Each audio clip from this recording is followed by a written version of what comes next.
नमस्कार, मैं आचार्य अनुपम जोली। कन्या राशि वाले लोगों के लिए आगामी सप्ताह अर्थात 20 अप्रैल से 26 अप्रैल के बीच में ग्रहों का आपके जीवन पर प्रभाव और उसका समाधान लेकर आया हूँ। शुरुआत करते हैं 20 तारीख की दिन की, जो बहुत ही विशेष दिन है जिसे हम अक्षय तृतीया कहते हैं। तो अक्षय तृतीया में जो चंद्र और शुक्र की युति है वो आपके भाग्य राशि से गुजर रही है। शुक्र वहां स्वैग रही है और चंद्रमा यहाँ उच्च का है। अक्षय तृतीया के दिन सूर्य भी उच्च का होता है, चंद्रमा भी उच्च का होता है। साल में एक ही दिन ये पड़ता है क्योंकि आपके भाग्य के अंदर चंद्र और शुक्र उच्च के हैं और ये दोनों के दोनों चांदी को रिप्रेजेंट करते हैं। तो आज के दिन एक चांदी का सिक्का अपनी तिजोरी में जरूर रख लेना, आपके लिए भाग्यकारी होगा। और उसके बाद चंद्रमा का जो बाकी सफर है इस पूरे हफ्ते, तो चंद्रमा आपके भाग्य भाव से आपके कर्म भाव में आएगा। कर्म भाव में गज केसरी योग बनाएगा गुरु के साथ, ये भी बड़ा सौभाग्य का योग होगा। उसके बाद आपकी इनकम राशि में जाएगा जहां चंद्रमा स्वैग्रही होगा और साथ में वहां पर बहुत ही शुभ भगवान राम का पुष्य नक्षत्र भी वहीं प्राप्त होगा। तो कहने का मतलब ये कि चंद्रमा का इस हफ्ते का पूरा सफर आपका शुभ लाभकारी होना है। सप्ताहांत में चंद्रमा जरूर 12वें केतु के साथ होगा, जो थोड़ी बहुत चिंताएं, परेशानियां या आपका बेमतलब की यात्रा खर्चे ये सब दे सकता है। तो हम उसको पहले ही बता देते हैं कि कौन सा दिन सावधान रहना है। तो वो सप्ताहांत है। सप्ताहांत का मतलब आपका 25 अप्रैल रात्रि 8:05 से इसको आप 26 तारीख मान लें, सप्ताह का अंतिम दिन मान लें क्योंकि रात्रि के बाद का है।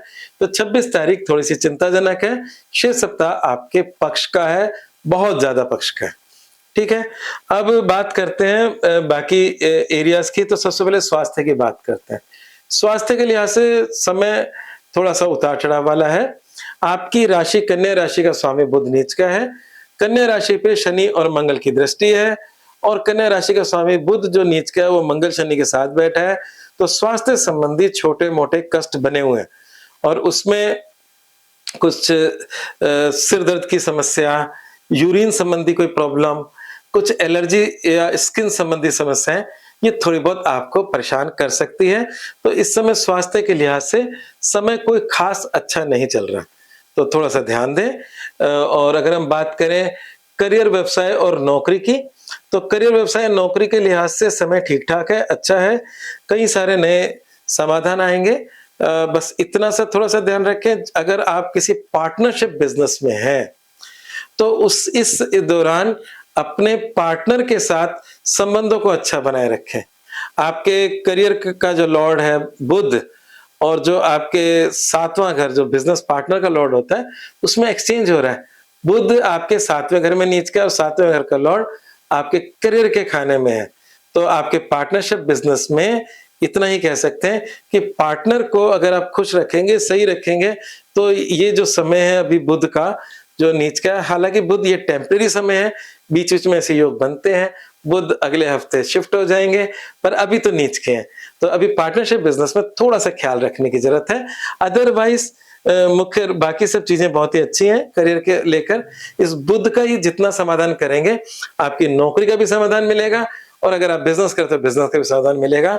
तो इस हफ्ते आपको बुध का उपाय करना होगा जो मैं अंत में आपको बहुत अच्छे से बता ही दूंगा। अब बात करते हैं प्रेम संबंधों और वैवाहिक जीवन का इस हफ्ते में क्या रहने वाला है। तो यहाँ पर एक बात है कि जो प्रेम संबंधों का स्वामी शनि है वो लंबे समय से आपके सप्तम राशि है, सप्तम राशि विवाह की भी होती है, उसमें बैठे हैं। उसके साथ जो मंगल है जो कन्या राशि में कभी भी अनुकूल नहीं होता। कन्या राशि के लोगों के लिए मंगल एक थोड़ा सा ऐसा प्लेनेट है जो कष्ट ही देता है। तो शनि के साथ मंगल की युति आपके प्रेम संबंधों में संघर्ष की स्थिति बता रहा है। ठीक है, अगर वो प्रेम संबंधों को विवाह में भी कन्वर्ट करना है तब भी संघर्ष की स्थिति है, या अभी लंबे समय से चल रही है बात कि अब हम विवाह कर लेते हैं, तो मंगल के आने से थोड़ा बहुत अमंगल जैसी स्थिति हो रही है। ये मंगल शिफ्ट होंगे 11 मई को, तो 11 मई तक अभी थोड़ा सा मामला बिगड़ा हुआ है। वैवाहिक जीवन का जो समय स्थान है वो भी कहीं ना कहीं बिल्कुल ठीक, थोड़ा थोड़ा ठीक चल रहा था, पर इस मंगल ने उसको भी बिगाड़ा है और नीच के बुध ने उसको भी बिगाड़ा है। तो थोड़ा सा आपके जीवन साथी का स्वास्थ्य चिंता का कारण बन सकता है। स्वास्थ्य नहीं, उनका व्यवहार भी चिंता का कारण बन सकता है। तो अभी जो आपके जीवन साथी हैं उनका स्वास्थ्य और व्यवहार ये दोनों आपके जीवन में चिंता का कारण बन सकते हैं। और वैवाहिक जीवन में लव लाइफ में करीब थोड़े समय तक संघर्ष की स्थिति बनी हुई है, थोड़ी सी चिंताएं बनी हुई हैं और थोड़ा सा मतलब डावाडोल स्थिति है और 11 मई तक तो बिल्कुल है। और उससे पहले बुध निकल जाएंगे और बाद में 11 मई को मंगल निकल जाएंगे, तो धीरे-धीरे वो बादल छट जाएंगे, पर अभी वो भी स्थिति डिस्टर्ब वाली है। तो ये है आपके पूरे हफ्ते का मतलब ग्रहों की स्थिति। और अगर हम देखें तो उपाय क्या है, जो मैंने कहा सबसे अंत में लूंगा, तो उपाय पे आ जाते हैं। बुध का ही उपाय पूर्ण रूप से कर लो, क्योंकि आपके करियर का लॉर्ड बुध है, आपके स्वास्थ्य का लॉर्ड बुध है और बुध नीच का है और कहीं ना कहीं कई सारे ग्रहों के साथ जीवन को मैच किए हुए हैं। मंगल शनि बुध तीनों का कॉम्बिनेशन कोई खास अच्छा नहीं है। अब करना क्या है, तो हरा चारा गाय को डालें और साथ में एक काम कर सकते हैं, मसूर की दाल का दान करें। ये बुध का नहीं, मंगल का उपाय है। मंगल बुध की युति या मंगल शनि और बुध की युति के अंदर अगर हम मंगल का दान कर देंगे तो वो भी आपको थोड़ा सा रिलैक्स कर देगा। तो हरा चारा तो गाय को डालें और मसूर की दाल का दान करें। और कुछ उपाय बढ़ाने हो तो आप गणपति की पूजा, विष्णु जी की पूजा बुध के लिए कर सकते हैं, बहुत ही अच्छी मानी जाती है। और साथ में आप गणपति अथर्वशीर्ष का पाठ कर सकते हो। तो ये सारे उपाय आपके प्रेजेंट समय के जो चैलेंजेस हैं उनको कुछ हद तक कम जरूर कर देगा। अब बात करते हैं मूल मंत्र का। तो मूल मंत्र एक ही बात बोली है मैंने, और वो ही मतलब पहला सुख निरोगी काया होता है। तो इसलिए अभी आपको बाकी सब चीजें तो जीवन की होती रहेंगी, स्वास्थ्य पे ध्यान देना ज्यादा जरूरी है।